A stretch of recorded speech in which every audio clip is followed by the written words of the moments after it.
pas seulement un film, c'est un petit court-métrage. Par-dessus, on doit rajouter du spectacle, beaucoup de spectacle. On a du vent, on a de l'eau, on a de l'air, on a des odeurs. C'est un nouveau camouflage ? Entre les premières intentions et la finalisation du film, il va se dérouler un peu plus de 2 ans. Aujourd'hui, nous avons beaucoup d'attractions d'eau, beaucoup d'attractions à sensations. Et il nous manquait un vrai théâtre avec une salle de cinéma. On répond à une attente du parc Astérix. C'est-à-dire que le parc Astérix nous dit, nous, on a envie de quelque chose à l'intérieur, transgénérationnel, à destination de la famille. Silence dans les rangs! On est bien assis? La mission va commencer. Alors l'aventure a démarré en juillet 2017. Une première réunion sur des grandes idées de faire une salle cadet, savoir si on pouvait la faire, si techniquement ça tenait la route, si on avait un endroit pour le faire sans avoir à reconstruire un bâtiment. Il fallait vraiment se rapprocher des racines d'Astérix.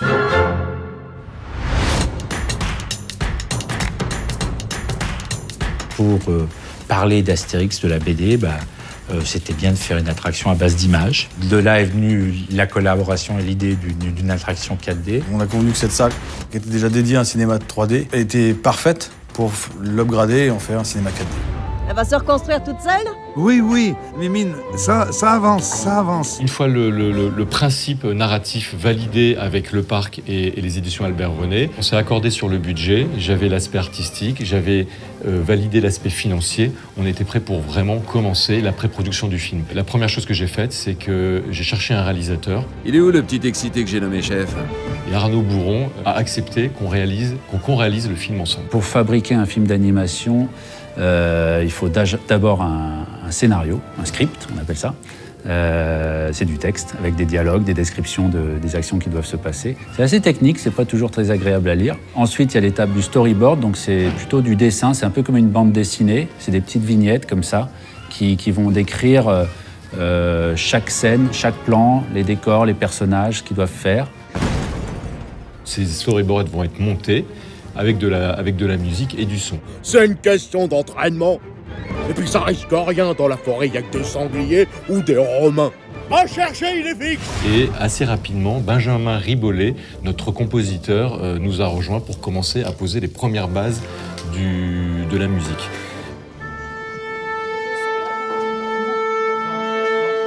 « 74 musiciens que j'ai dirigés, donc c'était assez impressionnant. Donc c'était assez sportif, c'est très intense, quoi. Sur le choix des musiques, j'avais carte blanche, en fait. C'est moi qui me suis fixé quelque part les contraintes parce que je voulais absolument rester dans les codes d'Astérix, dans les codes des films que tout le monde a vus, en fait, aujourd'hui. Et pour moi, l'attraction ne pouvait même pas fonctionner si on n'était pas au niveau des films qui sortent aujourd'hui au cinéma avec la musique.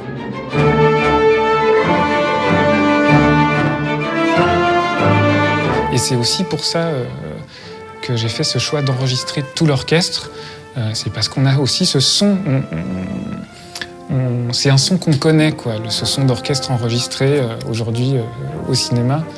Donc c'était absolument fondamental de rester là-dessus et de rester dans ces codes cinématographiques.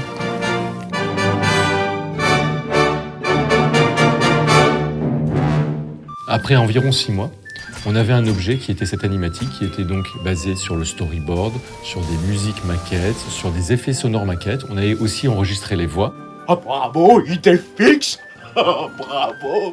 C'est bien, hein? Ok, merci Guillaume. Pas de temps à perdre, je vais préparer la potion magique. Participons à la culture générale de la France, monsieur. Je crois que c'est ça, on peut résumer ça comme ça. Pour la voix d'Astérix, on voulait vraiment s'inspirer de la voix de Roger Carrel. Roger Carrel qui malheureusement ne prête plus sa voix pour Astérix. Par contre, le comédien Jean-Claude Donda a une voix très proche, c'est stupéfiant, de celle de Roger Carrel. Allons du calme, mes amis. La mémoire lui reviendra peut-être en préparant la potion. Les deux se connaissent, c'est-à-dire que Roger Carrel a transmis bon nombre de rôles à Jean-Claude Donda pour cette raison. J'ai bien cru que t'allais te faire écraser. Bouillé. Panoramix. Salut, à très bientôt. Salut, à très bientôt. Il voulait vraiment une histoire classique, quelque chose qui passe au travers des grands classiques de l'univers de la BD.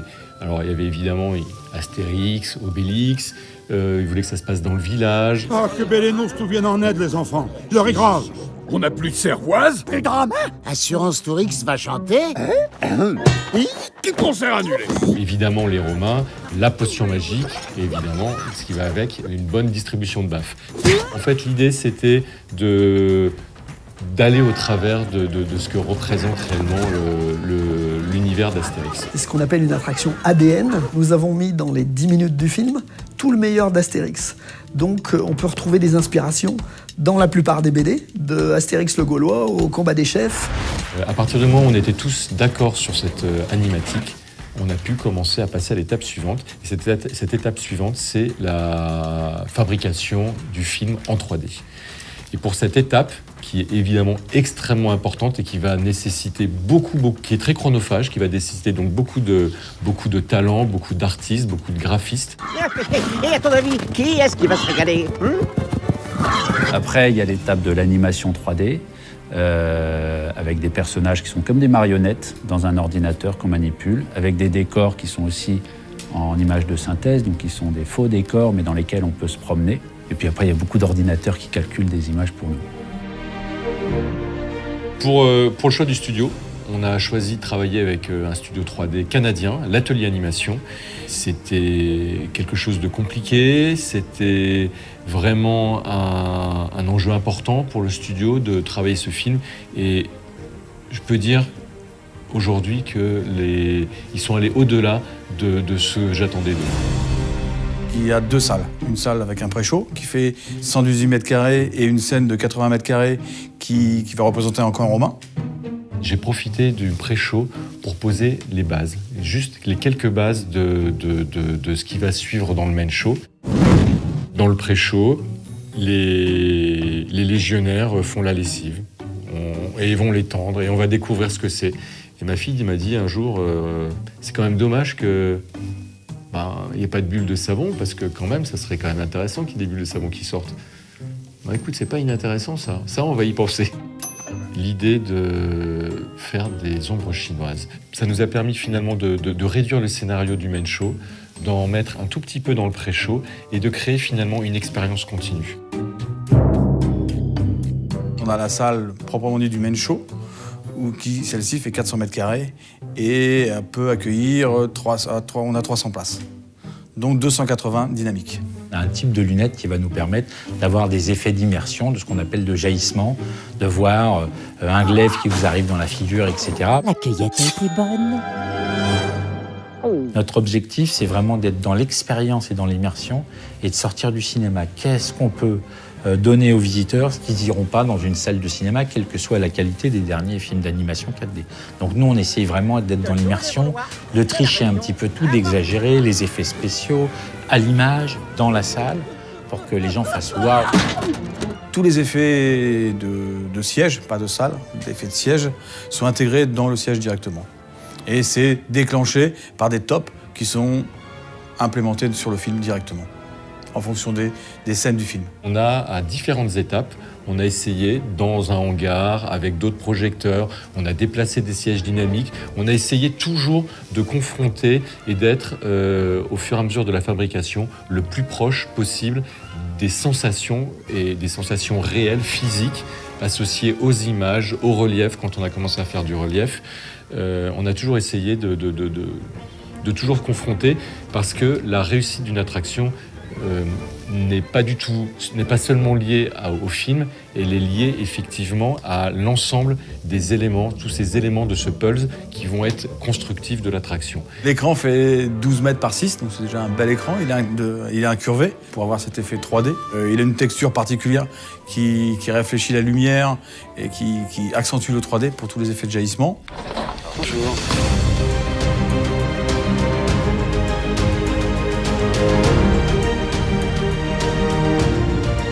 Pour la première fois, sur un projet du parc et dans un projet neuf, on a réussi à intégrer nos équipes internes du parc. Donc on a des équipes jeux qui ont fait des effets mécaniques dans le pré-show et ils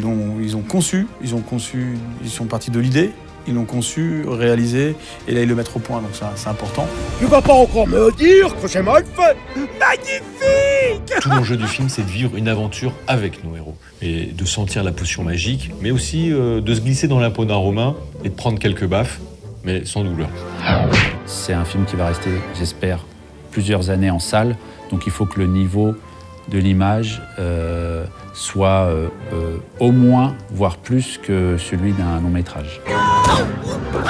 Vous trouvez pas qu'on devrait se voir plus souvent?